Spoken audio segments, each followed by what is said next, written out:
Bureaucracy's basement to your ears. This is the weekly meeting of the Queen City Improvement Bureau. Each week, the dedicated staff of the Bureau meet to file reports, make recommendations, and survive on water that drips from the boiler pipes into their open mouths as they sleep on beds of dot matrix printer paper. One day, they'll escape from the subterranean hell that is the subbasement, but until that day comes, the city is not going to improve itself. So here we stay, improving things. This meeting is now in session. Hello. Hello. How are you doing? Good. How are you? Apparently, I'm allergic to the blooming mold down here. It must be springtime upstairs. It sure is. Yeah. It is? Yeah. Yeah. Oh, wait. You do look familiar. I am. Yes. Yeah. And you haven't been here for a while, so you must have seen the outside world. I have seen the outside world. And how is it? It's pretty good. The sun is coming. Yeah. Geese exist again. Geese? Well, I don't know if I'm such a fan of that. Well, it's a choice. That I don't like geese, or just geese in general is a choice? Geese in general is a choice. Yeah. Yeah. Awesome. So are you subbing in for that other guy? Yes, I am. Yeah? Yeah. Well, I guess I am. I just showed up. Okay. Did he leave you any notes? Yes, I did find some notes. So we can do attendance? Yes, we Good, can. because otherwise this meeting doesn't work. So we have Pensha Noodle. Pensha Noodle? Yes. Is that like on the... He wrote that down? Yes. Okay, I don't think there is one here. Pensha, not her real name, holds the record for number of times crossing Victoria Ave at the University Park Drive intersection in a single day. For each crossing, she has to press the pedestrian light, wait for the light to change, then complete a crossing, all while holding up traffic. She also holds the world record for most times being called a bleeping bleep bleeper. Oh, okay, and they're going to be here today to talk to us. They should be. They're on the attendance sheet. I don't see anybody who seems to be like holding up their hand to say I'm here. So I'm thinking that thing might have happened where he mixed up the letters in the name. Again, I know. It's been 9 years. Yeah. You wouldn't think there's enough like combinations and permutations of our names. And yet. So what does it say? The next name? No, remix the letters. Get out his Scrabble tiles if you need to. Okay. Paul Deshane. That's me. Wonderful. Yeah. And the next is Main Grand Nona. Main Grand Nona?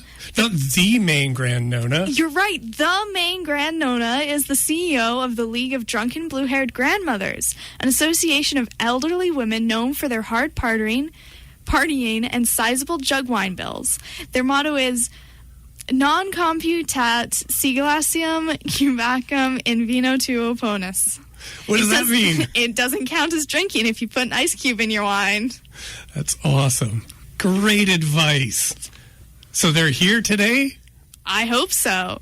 I don't think they are. Because I think the Grand Nona, I think she has to wear a hat. A big floppy purple hat. And I don't see anybody wearing that. Yeah. And nobody's drinking jug wine. I'll unscramble it. Okay. It's Aidan Morgan. He is not here today. So I guess it's just you. And who are you? Well, I'm a typical 18-year-old girl. It's good to have you back, typical 18-year-old girl. It's good to be back. Yeah, it looks like we have guests. We do have guests. Do you know who they are? We have Belle and Bryn. Hey, Belle and Bryn. Hello. Hello. Thanks for coming. This is awesome. It is awesome. Yeah. We are very lucky to have you here.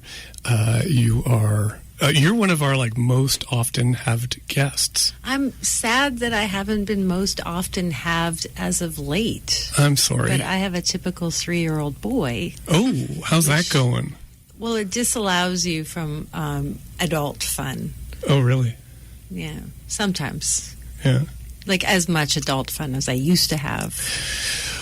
I've heard tale of that, yeah. I vaguely remember 18 years ago what adult fun was like. Yeah. Well, yeah. Here I am. Well, thanks for coming. Well, thanks for having us. Yeah. And Bryn. Yeah. I'm very happy to have Bryn with us. Yeah, I've heard Bryn is a guitar operator. Mm-hmm. So I was curious if that was just a cute way of saying guitar player, or if you were like an actual guitar doctor who fixed sick guitars. I have done guitar operations. Yeah. I have Frankensteined pieces of guitars into living, organisms. Like super guitars?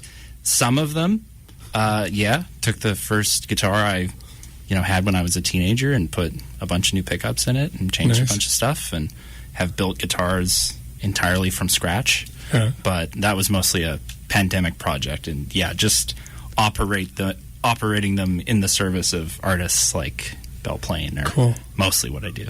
Yeah. So if you guys are here, I'm assuming that there's like some music in your future.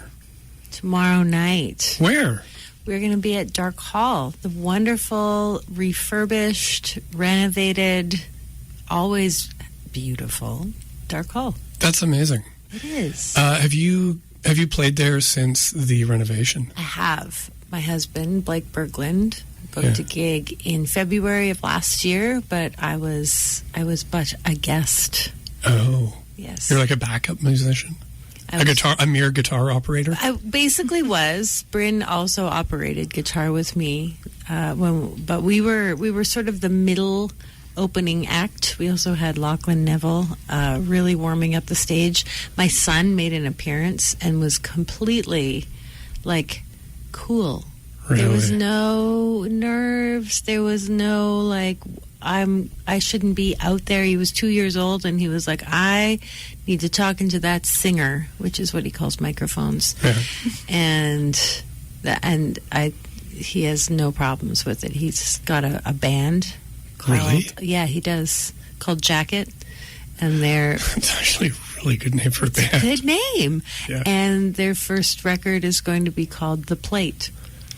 That is also a very good name for a record. Yeah. So who else is in this band? He hasn't told us. Oh, yeah. That's too bad. Yeah. So what kind of music? Like the Jacket, that sounds very indie rock. Right. The lead single is Guitar Bubba Batramas. Oh, my God. I know. You've heard it, right? We tried to play it on the show. That's my kid. It really? Yeah. Guitar Bubba Batramas. Yeah. That's awesome. Yeah. I can't wait to hear it. I know. Yeah. Is there a CD kicking around here somewhere? I wish. No? I wish. Yeah, no, he's going old school wax cylinder on this one. So. Oh, wow. That kind of music. Probably got one of those kicking around. Yeah, we do not. That's awesome. Can we book your son? Yeah. Awesome. Yeah, you'll probably talk about the fun park at Vic Mall a lot. He really... Oh, it's good. Yeah. Yeah. Yeah. Have you taken him to the arcade? I'm sorry. Have you taken him to the arcade at Victoria Square Mall? Because I love that. Oh, no, we haven't done that, but he's a big fan of the video games at Multinational. Oh, yeah, that's pretty awesome. It is pretty awesome. And it's like free reign on juice boxes. Yeah. So if you want to talk about the fun park and how the, quote, venting machine at Multinational works, he's a great guest. Okay. Actually, we would love to talk about both those things. So, all right, cool. Yeah. Well, I'll talk to his people. Okay. Imagine there's layers of management at this point. Man, you wouldn't believe it. Bedtime is a nightmare. So, why are you booking this show in Dark Hall? You told the story on socials, so. Well, I've been doing this for 15 years, which is bananas, because I'm also looking at a poster on the wall that says it's the 15th anniversary of CJTR, which is a few years ago, and I'm on that with my husband, Blake and Belle. That was our, I don't think we ever billed ourselves as that except for that party. But anyway, it is my 15th anniversary of being an artist now. Nice. Congrats. Thank you. Yeah, it feels incredible to have sustained a career and enjoyed it and been excited by the same thing, especially during like the very strange time that, it's lapsed over. And to be able to call Dark Hall and say, hey, I want to do a show, and they just were like, yeah, sure, that sounds great. Oh, that's nice. Right? Yeah. It felt so good. That felt like all the reps. Like when you're just doing the thing and then people are hanging out and watching you do it. Yeah. Yeah. And it's an amazing space. I was involved in a documentary about the restoration and sort of the history of Dark Hall. Yeah, radio went for CJTR. And the conservatory was involved in that as well. And yeah, it's such an amazing building, and I was stunned by the restoration. Like, I think there was a lot of fears and concerns about what would happen when it got fixed up, but it was such a massive improvement on in a great space. But it really needed the help, and it was cool. I got to talk to the architects and everything, and yeah, that was pretty cool. Okay, I'm going to we're going to talk about that after off air, and I want to listen to it. Okay. Because it's called Out of the Dark, and it's on YouTube. Very clever. I didn't come up with that. I love it. All of those things are true. I think that there's usually a concern for heritage buildings when they're being renovated and retouched. Especially here. Well, sometimes they just stop existing. Yeah. We've got a long list of those, but Dark Hall is this wonderful success story. And I spent time in it before the renovation. I went to a Hawksley Workman show there and fell in love with it, and then it was quickly just kind of shuttered for a while, and for good reason. But now we get to enjoy it and be back and play these wonderful shows, and they're so friendly to local artists. So, get the word out. More local artists can play Dark Hall and have these beautiful dream gigs. Yeah. Yeah, that's I can't. Well, I guess I can't go, but I'm glad because I don't get to leave here. Sorry. It's okay. Yeah. I'm used to it. Yeah. Well, I'll send you some Polaroids. Thanks. Do you have a mailing address here? We have a post office box, but we don't know how to get into it. Aiden lost the key. Aiden. Yeah. Dang. Yeah. So, Bryn, how about you? Have you played Dark Hall a lot? Actually, yeah, a few times. I got to play the opening with Jeffrey Straker. We just did a couple songs. Nice. Yeah, I've been playing with Jeffrey for a few years too. We did a show there last March with as a double bill with Royal Wood, which was really amazing. Nice. And yeah, it's that whole tour was very cool because we played a bunch of rooms of that size across Canada,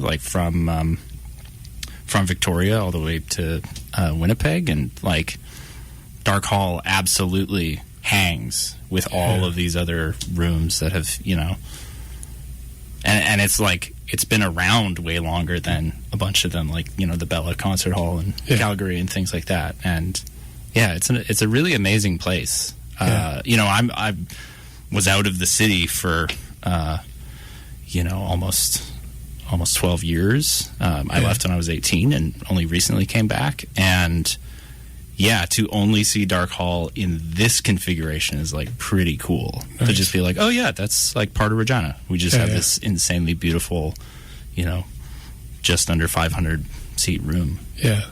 Yeah, and it sounds like it's as easy to book as say the Artesian or something. It's just another community space. Yeah, and that was awesome. I think one of the things that the people who helped fund it required.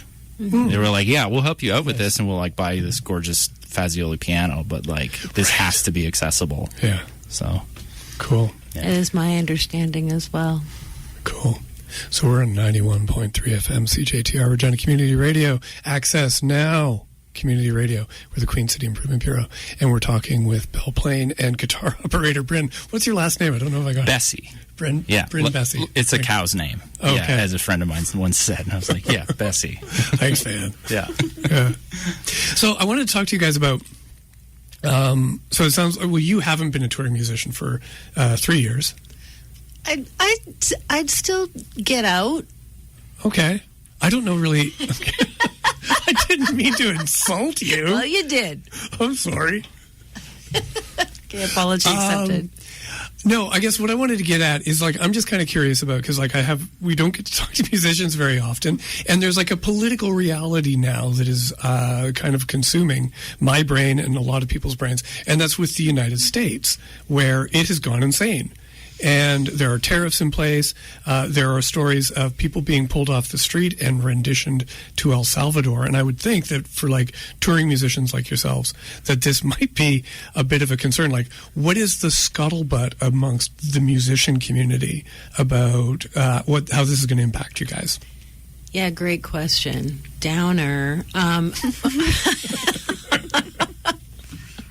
We, my husband and I, Blake Berglund, went down in 2017 with our working visas all in order, and of course, same administration.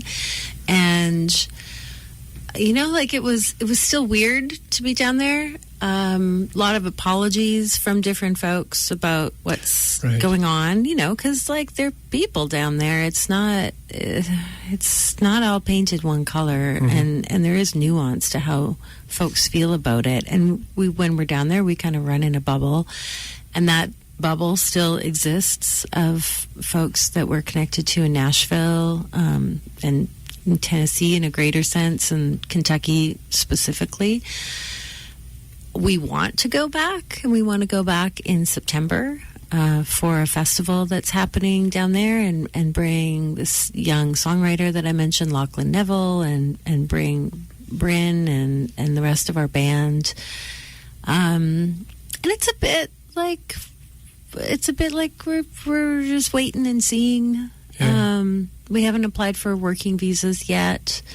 We're pretty good at keeping our ducks in a row, but there is this element. There was always an element of like they might not let you in, because it is to their, you know, and I mean like the border guard's discretion, and I think that's important to maintain, even though that always feels very difficult to reconcile with when you're sitting there. And we had like this border crossing story that was so,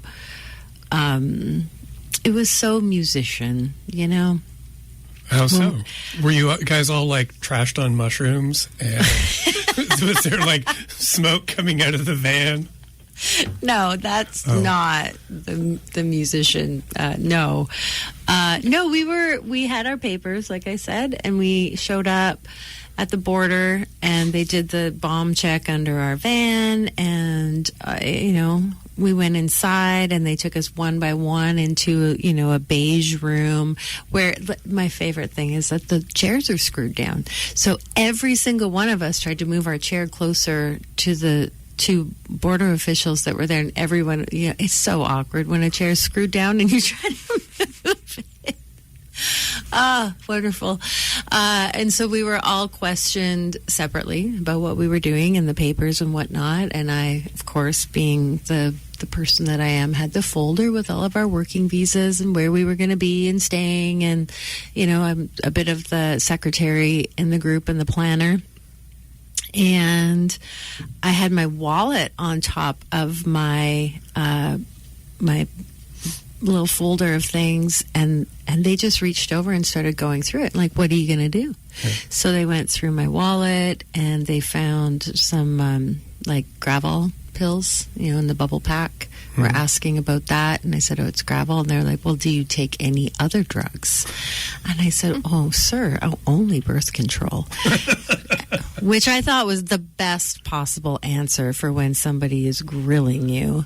And I got a little flush out of their cheeks, and then I sat there and whatever.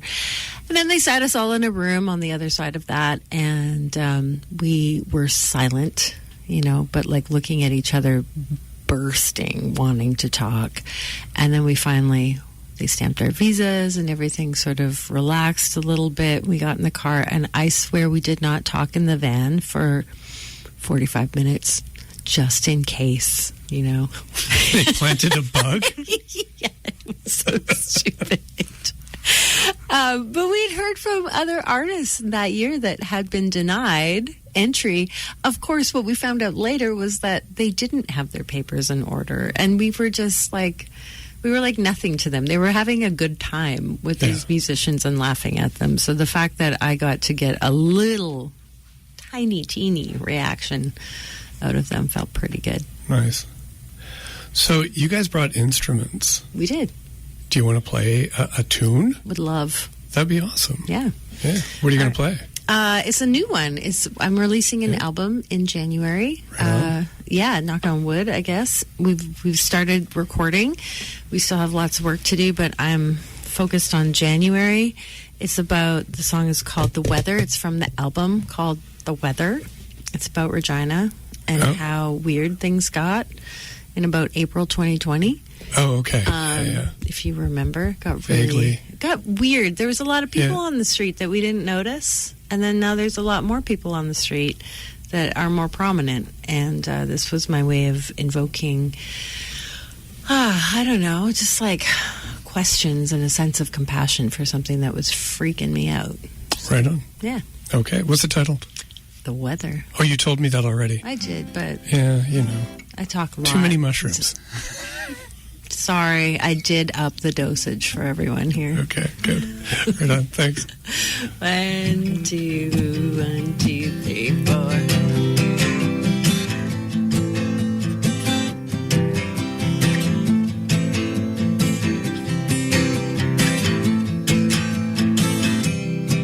I can hear him in the alley, kicking up a fuss. There's always something going on. There's always someone waking me up. It's 3 in the morning, and I rise to play the role of the woman in the window, looking out on the street below, where it's red lights and blue lights and uniforms, and someone with their back against the wall, cursing out the world. The weather is warming, so the night lights change. It's not cold anymore like in the winter, when they stay in the sleepy burrows where the down and out play, where there's safety in numbers and their actions can be veiled. Ah, who would have ever thought it all was dependent on the weather? Between the dealers and users and the spray paint lines, everything's different, and I missed everyone inside until a hammer hit a windshield, till a fist hit a jaw. But I won't be fooled by a symptom, it just distracts from the cause. If you sleep rough and live rough, and no one will need your eye, is it such a wonder that you'll do what it takes to survive? The weather is warming, so the night lights change. It's not cold anymore like in the winter, when they stay in the sleepy burrows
That was awesome. That killed.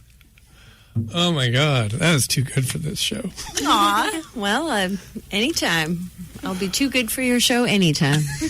Oh my God, thank you so much. That was fantastic. Sweet. Yeah.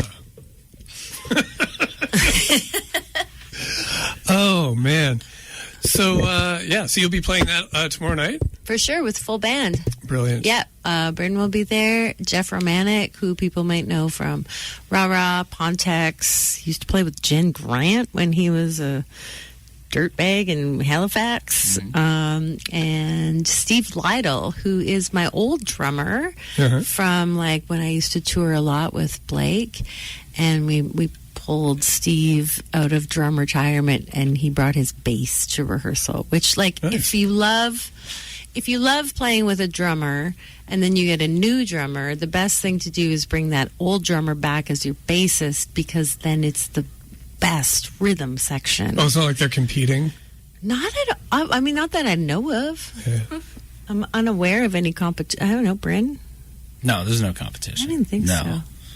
It's brilliant. Just people who really care about rhythm, but you just put one of them on another instrument. It's awesome. Yeah? Yeah, it sounds great. I don't. Maybe I have a very sort of naive view of musicianship and like music, but just I feel like everybody's like working together and everybody's a happy family. That is naive. Oh yeah. Oh, yeah. Darn. Sorry. Oh. Okay. Well, how about we go like to Megan Nash? You want some dirt on Megan Nash? No. She's so nice, and she likes Pep and Ched. I don't even know what Pep and Ched is. Neither did I. And then she told me because she's really nice. Huh. Yeah. Is it like a show or is it a food? It was her show. She had a podcast for a while. Called Pep and Ched. Called Pep and Ched, yeah. But it's like a gas station snack. Yeah, made by McSweeney's, I think. The magazine people? I don't think so. Oh. I think but it's like it's about that long, and it's like a stick of pepperoni, stick of cheddar cheese, about the same size, and like wrapped in the same thing. Oh, okay, that does sound pretty good. Go. Oh, pepperoni and cheddar. Okay, yeah. I get it now. Pep and Ched. Okay, it took me a while to catch on. I'm sorry, I was making little interjection noises because on radio, when you're like, it's about that long, is my favorite description. Yeah, it's about that long. The people who know. The people who need to know, go down to your local 7-Eleven, Max, wherever great McSweeney products are sold. All right. Okay, on that note, we should go to innovative revenue tools. And now...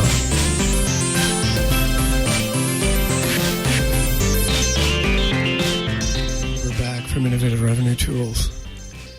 Hey, typical 18-year-old girl. Hey. Have you heard the news? I've heard a lot of news. What news are you talking about? We got electric buses in the Queen City. Fancy. Yeah. Not the news I'd heard. No, what was the news you'd heard? The PWHL is getting a 7th team. Where? In Vancouver. Oh, really? Yeah. So you're a PWHL fan? Yes. PWHL standing for? Professional Women's Hockey League. Right. So you're all upon that. Yes. Yeah. Who's your team? Les Victoires. Where are they from? Because nobody knows anything about this. Montreal, I think. Okay. Yeah. I went to, David Carnegie does an annual quiz show at the Artesian. And one of the things that he did this year is they were doing they show slides, and you're supposed to guess what the slide is. And it's an event from the year. And he held up the logos for the PWHL. And I was like, oh, those are like superhero logos from some comic book I've never heard of before. But no, it was the PWHL logos, which are, for the most part, terrible. Yes. I did pick my team based on who had the best logo. Which was Victoire. Les Victoires, yeah. But even then, their logo, I like it, but it's very odd. Odd? By which you mean? I mean, it looks like it would be in 1984, the book. Yeah, so a little fashy. Little fashy. Yeah. Well, okay, that wasn't the news I had, but that's good news. It is good news. Yeah. So they don't have a name yet, they don't have a logo. No, but they do have a stadium. Oh, they do? Yes. Brilliant. Exciting. Or arena or whatever. Yeah. Do you think we'll ever get one in Regina? I hope so. Yeah. Well, maybe they'll play a game. Yeah. Fingers crossed. Yeah. Well, anyways, about the electric buses. Yes. Because I got notes. Sorry. No, that's okay. So we're getting 7 zero-emission electric buses. They're going to replace 7 existing diesel-powered buses. And then we have another 13 electric buses coming in 2026. The buses cost $1.37 million each, which is a lot for a bus, but it's a revenue-sharing agreement with the federal government where they pay half. So that basically means these electric buses basically cost the same as a regular bus, because buses cost hundreds of thousands of dollars. And the federal government also helped build the charging setup at the, I guess they call it a bus barn. I don't know. Oh, in those train sets where the trains go to sleep? Yes, but this is for buses, yes. And they have one in Regina. Yeah, and now they have a charging station, so the sleeping electric buses will wake up charged. Yeah. So we should, according to this is from a press release from the City of Regina, we should start seeing the electric buses on the street next week. I was going to ask you how you felt, but I thought it would be rude to not say I'm kind of EV bus skeptical slightly. That's fair. Yeah. I mean, I hope that we just get more buses in general. Yeah. As a university student who takes the bus and who is currently afraid of what's happening with the students' union and how that will affect the bus pass agreement. Oh, yeah. I am just on board for more buses all the time to all the places. Maybe more frequently. Please don't leave us stranded at 9 o'clock at the university. Don't like that. I take it that happened recently? Yesterday. Yeah.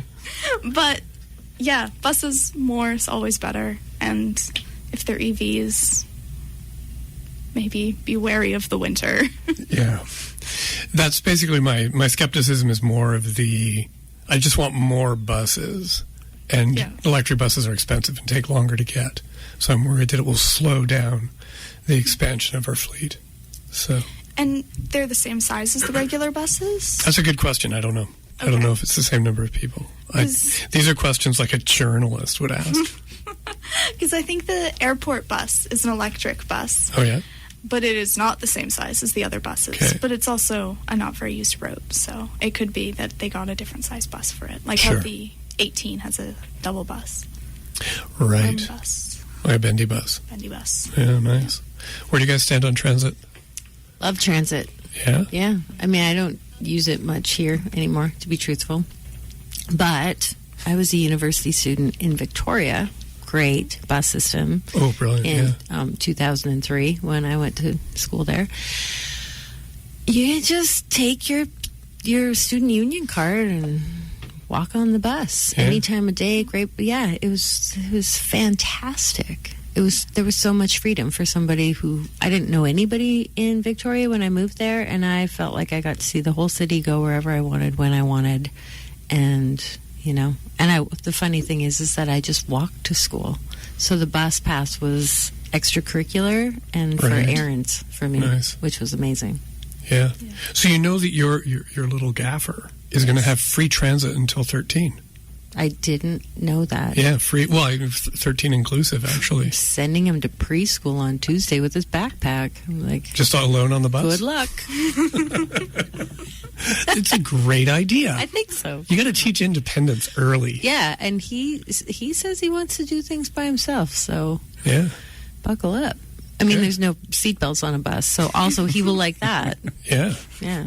Yeah, that's awesome. I think so. Huh. There's actually there's a push to try and get it free up to 18.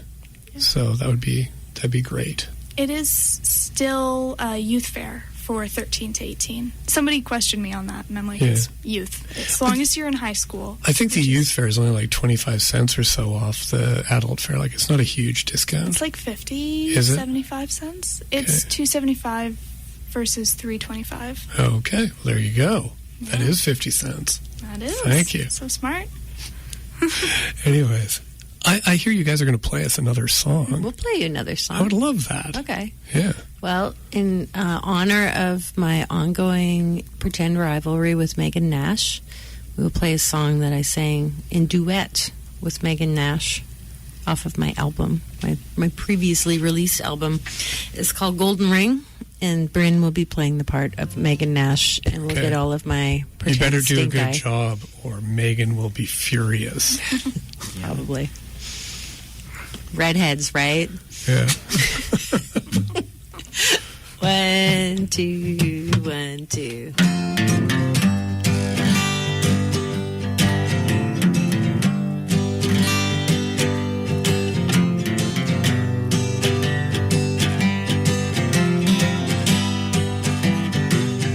That golden ray don't shine no more, not like the way it did before, when I was low and feeling bad. That golden ring was all I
that's left of who we were and what it meant.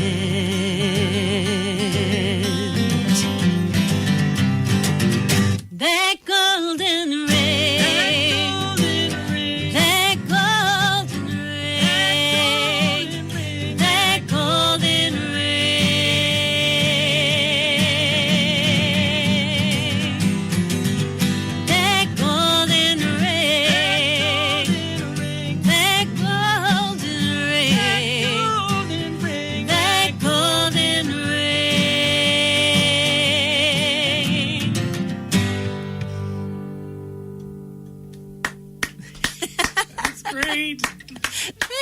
Thank you. You're welcome. That's awesome. You're welcome. Yeah, that's awesome. I'm sorry. That's so great. Yeah. Oh, actually, could you do me one favor, though? Tell me. Could you just say, hi, I'm the musician. Spotify, don't take this radio show off of Spotify. Oh, yeah. Spotify, don't take this off of the air, because Queen City Improvement Bureau is a public service to all of us here in Regina, and I am giving them permission to use my music as they see fit, which is to be heard on this radio station, CJTR 91.3 FM. Yeah. AccessNow. AccessNow Community Radio. Yeah, the only interaction I've ever had with Spotify about our podcast version of this show is to tell me that we're taking episodes of your show off of our service because there's copyrighted music in it. Oh, yeah. Well, don't do that, Spotify. Or any other folks in the streaming world. I signed the contract to say they can have my music. Yeah. And we're actually going to have to, we have to, fill out paperwork and everything when we have music on. Okay. Well, I'll it's pretty cool. Get my lawyer here on the double. Yeah, and your son's manager. Exactly. Yeah. So how are you finding space to, no offense, 18-year-old girl, but it can be when you have children and you're around them all the time, finding space to create can be challenging. How are you finding space to create new music? So that's true. I mean, any parent will say that. Like the act of like wanting to be creative was something that I found in other places, and is something I've been thinking about a lot, as you know, there's been quite a gap between my last album and this album. And truthfully, I think the pandemic stole a lot more of my creativity than my son did. Wow. And so with my son, he's 3 now. It feels a lot easier to get creating, to write songs, but it's the same old job to just sit in the chair and do it and push through it, and that hasn't changed. There's more excuses, I think, that I can give myself of why I can't, but that's also my creative brain just being amazing and finding different reasons why I can't write a song, when the truth is to sit in the chair and do it. And that's, to his credit, something Blake has said, where he's like, when you get your butt in that chair, like magic comes out. And he's like, I can't write like you. I never will be able to write like you. And it's so important to me as, your partner, that you keep writing, because I love it. Nice. So, yeah. That's really sweet. Oh, well, he's pretty sweet. Looks good in Wranglers, too.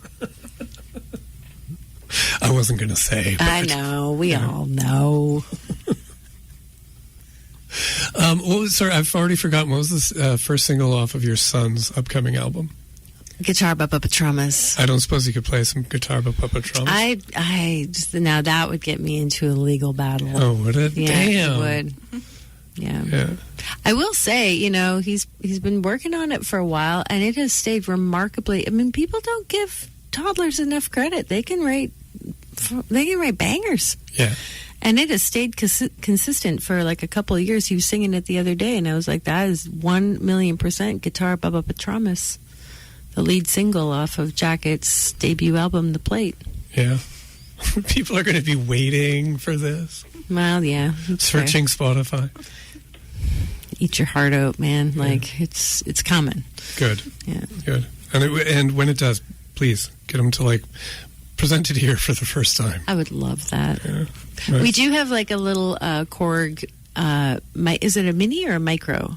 Oh, the micro, Yeah, the little synthesizer that we'll set up in the living room from time to time and hook it up to our bass amp. Like, it was just a large speaker, and he just, it's like, go for it. And nice. He jams out. And I mean, his musical taste right now, the other day he asked for 3 songs. One of them was a Tom Waits song off of Rain Dogs that he wanted to hear. He also wanted to hear the Ghostbusters theme song. Great song. It's a good song. Great song. Yeah. And, oh gosh, what was the third one? I mean, he loves AC/DC and Rage Against the Machine, which is eyebrow-raising due to content, but also so fun. Yeah. And also, pretty politically solid. It's a good, foundation. I mean, maybe on which Rage, but AC/DC is just AC/DC. smut. It is. Yeah, they were great live. The politics of smut is very important. Yeah. Don't write that off. Yeah, and the AC/DC's on the right side of history on that one. They're bending things toward justice and rock. Guitar justice. Yeah, guitar justice. I'm gonna come back to I'm gonna table this. Okay. For our to next a future meeting. Yeah. Okay, that's fair. So Tom Waits, though. Loves. That's great. He likes the really weird stuff, too, which I think is like a Roger Miller spinoff. Like, we've read a lot of Shel Silverstein to him and Roger Miller. And so when he's listening to songs that are like Uncle Will Can't Live Without His Pills, I think he has emphysema and he's almost blind. We must find out where the money went. Do it now before he loses his mind. That feels like very Shel Silverstein, Roger Miller. It's basically my uncle used to love me, but she died. It is, yeah. There's also a line in that song that's like, his mistress, she's Puerto Rican, and I heard she has a wooden leg. Yeah. So, and he's into it. That's great. I mean, I'm into it. That's why he's, exposed to it. And Tom Waits teaches you that you can hit anything and strum anything and sound however you want, and it still becomes music. Yes. And when we played that song, The Weather, producer Paul Rigby, who we worked with on this album, has worked with Nico Case for like 20 years, we were producing it, and we were like, what's this missing? And I was like, well, it doesn't have enough shopping cart sounds. You know the sound of the shopping cart in the back alley? Yeah. And then he put me in the studio with Triangle, and he was like, okay, girl, you make this shopping cart sing. And I feel I did. And I said, well, now what it's missing is some cans. So we have, on my record, I played guitar on one song, and I sang a lot. I sang all the songs, and I played tin can and triangle. Nice. And I'm so proud of myself, and I think everyone else will be too. You know, I have a brother-in-law who says that the triangle is an underrated instrument. Well, I rated it. Did you? Yeah. Okay. And I think it's less rated than under now. Yeah. Nice. All right. Do you guys want to play one more? Yeah, man. Cool. Yeah. We will do a song about trains, because that's what you do on the radio. I don't know. I wrote this for my grandmother, Lila Sadie Johnson, and in the 80s, she survived being hit by a locomotive. Jeez. I thought that was a great song. She did not agree, but I wrote it anyway. And then she liked it, and it became her anthem. And we're gonna play it for her. So this is called Lila Sadie Johnson Wasn't Beaten by No Train.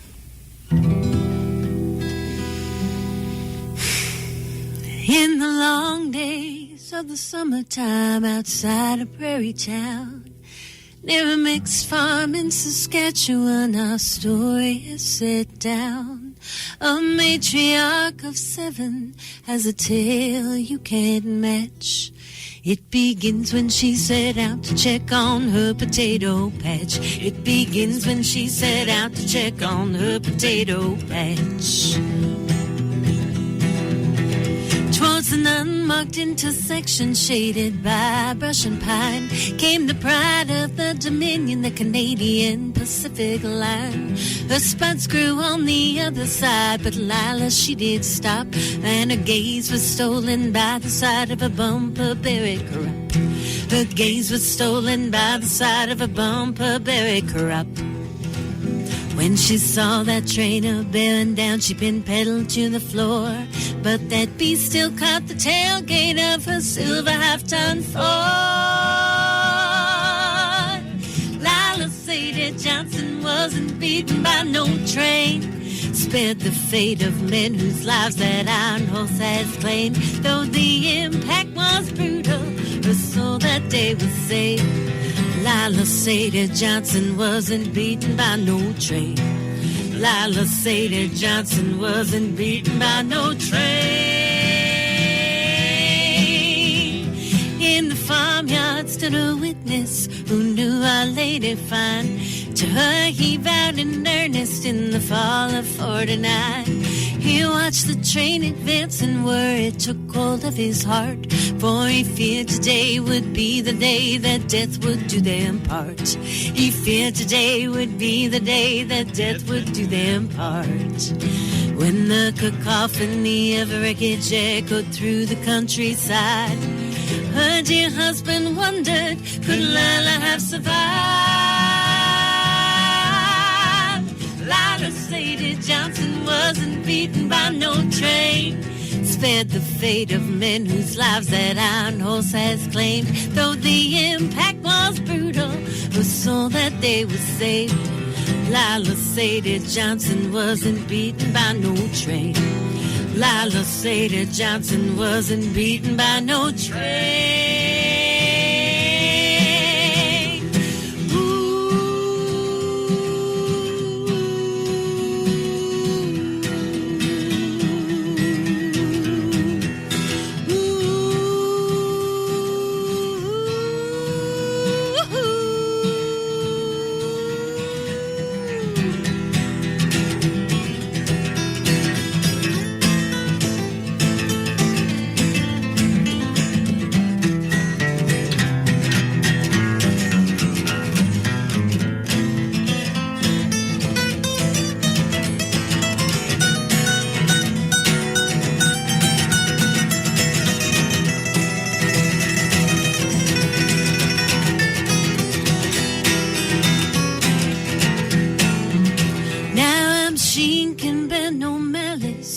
mercy, grief, or wrath. And few can tell of how they've crossed a locomotive's path. So when the engineer stepped out into the dusty air, he swore to God repentance for an answer to his prayer. He swore to God repentance for an answer to his prayer. But Lila Sadie Johnson wasn't beaten by no train. Spared the fate of men whose lives that iron horse has claimed. Though the impact was brutal, oh, sweet soul was saved. Lila Sadie Johnson wasn't beaten by no train. Lila Sadie Johnson wasn't beaten by no train. Lila Sadie Johnson wasn't beaten by no train.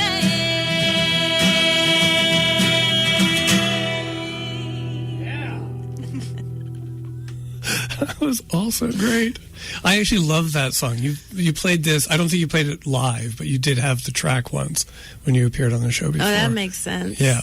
So, yeah, I love that song. Thank you. That is a great tune. I'm very proud of it. It should be. Do you ever get tired of playing these songs? Because you seem to be having a really good time. I know, right? Yeah. No, I don't get tired. Good. I don't play the ones that I got tired of either, so there's that. But I think on Malice, Mercy, Grief, and Wrath, I love all those little babies. That was a good album. So much. Thank you. Yeah. Yeah. I'm so proud of it, and it has just, they just go out into the world and they do their work for you, and then you get to walk through these doors thanks to all the work that you put into something. So brilliant. So if people are looking for your music, where would they go looking for it? Yeah. Well, they can find me on socials. Belle Plain Music is everywhere. Well, that's where I am everywhere. The tricky thing is spelling that the French way, so there's a lot of vowels. And then streaming services, same thing. Apple Music, Tidal, all those things, YouTube. I'm around. So I am just rediscovering. I was into it a lot at one point, and then I stopped, and now I'm back into it as Bandcamp. Love Bandcamp. Good place to buy your albums? It's a good place to buy it. Yeah, it's really the only place that somebody who doesn't come to a show can get a physical album. And I will add, my album, Malice, Mercy, Grief, and Wrath, its artwork was nominated for a Juno, so it's worth having I knew that. Yeah. the physical copy because it's really beautiful. Yeah. Yeah. Cool. All right. Bryn, do you have any music that people should be hunting for? I play with other people. That's great. So, Melanie and Blake and Jeffrey Straker. Nice. Yeah. Cool. Okay. So you've got the show coming up tomorrow night. April Dark 25th. Hall, April 25th. Tickets are $35 in advance, and then they pop up to $45 at the door. So get yourself a glass of wine with that extra $10. Yeah. Any other shows coming up? Put an ice cube in it because it doesn't count as drinking. Exactly. And bring your own ice cubes. Yeah. What else did you ask me? Any other shows coming up? We're out in Manitoba next week at Cooks Creek and in Winnipeg, and then it's pretty chill for a while because I got to get this record out. And my husband part-time farms with his brother and his sister, so I'm just gonna kind of be babysitting my album and raising my child. And cool. Yeah. All right. Well, on that note, we are actually out of time, I'm afraid. Do you want to make a motion? I move to adjourn this meeting. I will second that motion. The motion passes and the meeting is adjourned. You've been listening to the Queen City Improvement Bureau on 91.3 FM CJTR, AccessNow Community Radio. Your hosts have been Paul DeShane and your typical 18-year-old girl. Huge thanks to our guests Belle Plain and Bryn Bessie. Also, thanks to Ryan Hill for our theme music. You can find more of Ryan's work at guidewire.bandcamp.com. The QCIB airs every Thursday at 7 p.m. and is rebroadcast at 3 p.m. on Mondays. Find us on our website, queencityib.com, where we've archived all our previous meetings. You can also find Paul and Aiden on Blue Sky. Coming up, it's The Record Room, followed by Rhythm and Vibes, and then music all through the night. Keep on improving, Regina. Satan.